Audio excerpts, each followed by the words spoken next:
दोस्तों नमस्कार, मैं अजय पत्रकार। महाराष्ट्र में राज ठाकरे के एक बयान ने पूरे महाराष्ट्र में हलचल मचा दी है। आपको राज ठाकरे का बयान है, उसका बतलाना है, उसका आशय क्या है, वो क्या कह रहे हैं। राज ठाकरे ने कहा, मेरे हाथ में अगर सत्ता होती तो एक भी मस्जिद पर लाउड स्पीकर नहीं दिखता। है क्या ये जो उन्होंने कहा? सुप्रीम कोर्ट का एक आदेश था। सुप्रीम कोर्ट का ये आदेश था कि लाउड स्पीकर्स के कुछ नियम थे, कितनी आवाज़ होनी चाहिए, कितने उस पर। और ये राज ठाकरे ने बयान दिया है। इसके पहले भी राज ठाकरे ने बयान दिया था। मैं आपको बतला दूं, उनके ऊपर उनके समर्थकों पे 17,000 मुकदमे लगे थे। 17,000 मुकदमे। अब इस को आपको बता दें, उनका जो कहने का आशय है उसका लोग अलग अलग ढंग से प्रचार कर रहे हैं, जबकि रियलिटी है कि उन्होंने ये पहले भी कहा था। वो सुप्रीम कोर्ट के आदेश का हवाला दे करके कह रहे हैं, और इसका पहले भी उन्होंने विरोध किया था और उनके समर्थकों पे मुकदमे हुए थे। यही नहीं, इस पे मैं आपको ये भी बता दूं, इसके पहले बाकायदे इस पे बाल ठाकरे जी ने भी कहा था और राज ठाकरे ने भी कहा था। उद्धव ने इसमें समर्थन में थे, मगर आज की डेट में इसमें खामोश हैं। उद्धव ठाकरे कुछ नहीं बोल रहे।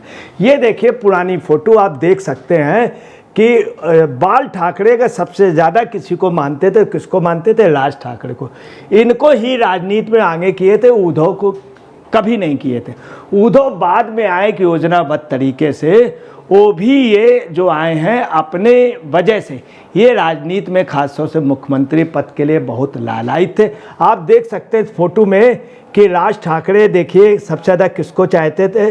राज ठाकरे को सबसे ज़्यादा बाल ठाकरे चाहते थे, इनको नहीं। ये आप देखिए अलग तरह से बैठे, इनका राजनीतिक कोई रुझान नहीं था, राजनीतिक परिपक्वता नहीं थी, और ये राज ठाकरे में थी। जो बात बाल ठाकरे ने कही थी उसको फॉलो आज भी कर रहे हैं राज ठाकरे। अब देखिए ये क्यों कहा गया, आपको बता दें। इसके पीछे वजह यह है कि आपको बतलाना है, अमरावती के भाषण में राज ठाकरे ने बात कही। इसके पहले भी उन्होंने कई और बातें कही। उन्होंने सबको आड़े लिया है। जो भी महाराष्ट्र की राजनीति में जो कुछ भी गलत हो रहा उस पर उन्होंने जम करके बोला।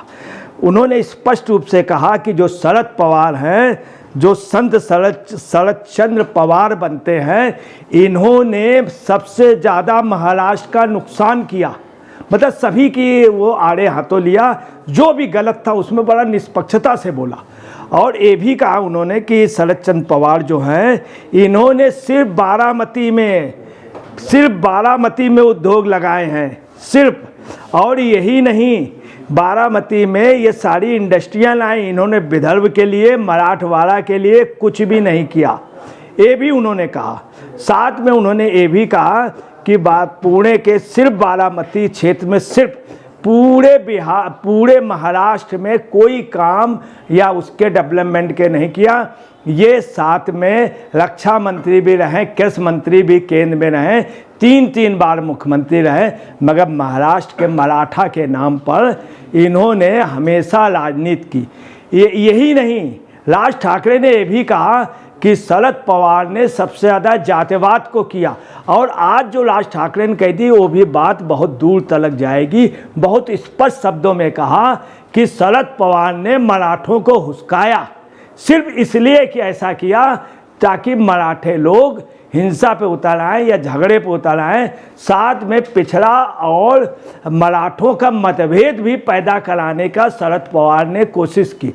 इसके अलावा उन्होंने जो सबसे मेन बात कही थी कि ताजुब की बात यह है कि इतने दिनों से आंदोलन चल रहा है, ख़ास तौर से मराठा आंदोलन, आरक्षण की बात। इन नेताओं को ये मालूम है कि मराठा आंदोलन में आरक्षण हो ही नहीं सकता, चूँकि कानून इजाज़त नहीं देता। अगर हो भी जाएगा तो कानून के हिसाब से नहीं हो सकता। इन्होंने कानून के लिए कभी बात नहीं की। इसका मतलब शरद पवार ने जनता को बरगलाया, उद्धव ठाकरे ने, और कांग्रेस मराठा आरक्षण के नाम पे ये बात बहुत स्पष्ट शब्दों में उन्होंने कही। यही नहीं, ये भी कह दिया कि मराठा जो आरक्षण है ये नहीं, समस्या ये है कि पूरे महाराष्ट्र का विकास हो, बेरोजगारों को नौकरी मिले। ये भी उन्होंने कहा कि सरकार जो है वो भाजपा की होगी, ये स्पष्ट इशारा किया। ये भी कहा कि हम सरकार में होंगे, ये भी कहा कि मन से सरकार पे होगी, भाजपा समर्थित सरकार में होगी। अब बहुत स्पष्ट है कि कांग्रेस के साथ ये जा नहीं सकते हैं, राज ठाकरे शिवसेना यूबीटी के साथ जा नहीं सकते हैं, और शरद पवार के साथ ये बहुत स्पष्ट इनका इशारा है कि भाजपा की ही सरकार होगी। यही नहीं, आपको बतला रहे हैं, उन्होंने ये भी कहा कि ओबीसी और ये लड़ाने के साथ ही उद्धव ठाकरे को ज़बरदस्त आड़े तो लिया। और उन्होंने कहा कि कितनी गलत बात है, उद्धव ठाकरे ने कल बयान क्या दिया है कि हर जिले में मंदिर बनवाएंगे शिवाजी का।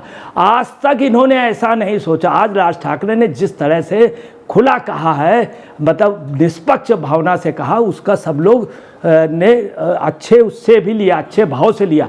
उन्होंने कहा उद्धव ठाकरे अब मंदिर बनवाने की कह रहे हैं शिवाजी की, क्या मूर्तियां कम हैं अपने यहाँ? एक से एक भगवान की मूर्तियां हैं। इस तरह का सिर्फ राजनीतिक स्वार्थ, बस ये कह रहे हैं शिवाजी की पहले क्यों नहीं इन्होंने मूर्तियां लगवाई, मंदिर क्यों नहीं बनवाए? अभी जब मतदान करीब है तब कह रहे हैं हर जिले पे। ये खुद मुख्यमंत्री रहे, जिस तरह से आड़े हाथों उन्होंने लिया है राज ठाकरे, तो आपको बता रहे हैं राज ठाकरे बहुत जोरदार भाषण देने पे, अपनी बात कहने पे ये साफ निकला है कि उन्होंने जिस तरह से सभी पर ये भी कहा कि फतवा जारी हुआ है एमबीए के लिए वोट डालने के लिए। ये भी उन्होंने स्पष्ट शब्दों में कहा। क्या ये उचित है? परंतु इसका कोई भी असर नहीं पड़ेगा, भाजपा की ही सरकार बनेगी। ये सब आपको बताना है। खास तौर से ये राज ठाकरे को जो बोलना पड़ा है, ये सिर्फ अकबरुद्दीन ओवैसी ने जो बोला है, सिर्फ उस पे राज ठाकरे को बोलना पड़ा। अकबरुद्दीन ओवैसी ने जिस तरह से बोला है कि मेरे दुश्मन मोदी और योगी हैं। दूसरी उन्होंने बोला सिर्फ 15 मिनट, सिर्फ 15 मिनट। यही अकबरुद्दीन ओवैसी कहते थे कि 15 मिनट मुझे दे दो, सिर्फ पुलिस हटा लो। इन्होंने उसके जवाब पे राज ठाकरे ने कहा है। हकीकत ये तो राज ठाकरे हमेशा हर चीज़ पे, तो कुल मिला के महाराष्ट्र के उस पे इस बात का बहुत बड़ा असर है। ये सुप्रीम कोर्ट के मामले को लेके कह रहे हैं कि मस्जिद पे लाउड स्पीकर का, क्योंकि सुप्रीम कोर्ट के आदेश हैं कि इतनी फ्रिक्वेंसी, इतनी आवाज़। इस मामले में राज ठाकरे ने अभी नहीं पहले आंदोलन किया और ये भी कहा था कहीं पे भी इस तरह की सूचना हो तो मुझे सूचित कीजिए। इसके लिए बाकायदे उन्होंने मूवमेंट चलाया था और इनके 17,000 लोगों पे 17,000 मुकदमे हुए थे हिंदुस्तान में, किसी के नहीं हुए। तो कुल मिलाकर के अकबरुद्दीन ओवैसी को एक जवाब हुआ है। हालांकि ये सच है कि मुस्लिम मतदाता वहाँ अकबरुद्दीन ओवैसी के साथ और असदुद्दीन ओवैसी के साथ AIMIM में चला गया है। वो कांग्रेस और ख़ास तौर से शरद पवार उद्धव से हट चुका है।